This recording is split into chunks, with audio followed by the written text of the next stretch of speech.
খালাম্মা ভাইদের খাবার। মা আমি করছি। তুমি করবা কেন? তুমি নতুন বউ না, ও কাজ করবে নাকি? আজকে থেকে এইসব দায়িত্ব আমার। আচ্ছা, থ্যাংক ইউ। তোমার পছন্দের প্রশংসা করতেই হয়। এত লক্ষ্মী একটা মেয়ে আনছো, ওটা তো বউ না, ওটা আমার মেয়ে। মাশাআল্লাহ। শোনান, টাইমলি খেয়ে নেবেন। আচ্ছা বাই। বাই। এই শেফালি, তুমি নিচে বসছো কেন? ওমা আমি তো কামের সিঁড়ি, কামের সিঁড়ি তো নিচেই বয়। কাজের মেয়েরাও তো মানুষ। আজকের পর থেকে টিভি দেখার সময় সোফায় বসে দেখবা, যখন খেতে বসবা আমাদের সাথে ডাইনিং টেবিলের চেয়ারে বসে খাবা। তাহলে ভাবি ঘুমাবো কই? খাটে ঘুমাবা। উঠো, উঠে বসো। খালাম্মা মা কিছুই বলবে না, তুমি উঠো, উঠে বসো। আরে বসো। সত্যি একটা লক্ষ্মী মেয়ে আনছি না? কত সুন্দর একটা কথা বলছে না, আমরা একটা অন্যায় কাজ করতাম, ও তো বাচ্চা মানুষ।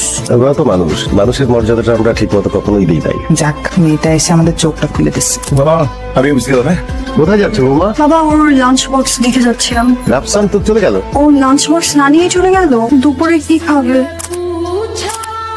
তুমি? আপনার লাঞ্চ বক্সটা রেখে আসছেন। রাফসান ভাই, ভাবি। হ্যাঁ। ভাবি সালাম আলাইকুম। ওয়ালাইকুম সালাম। ভাবি তো মাশাআল্লাহ অনেক সুন্দর। থ্যাংক ইউ ভাইয়া। একটু নিয়ে আসো।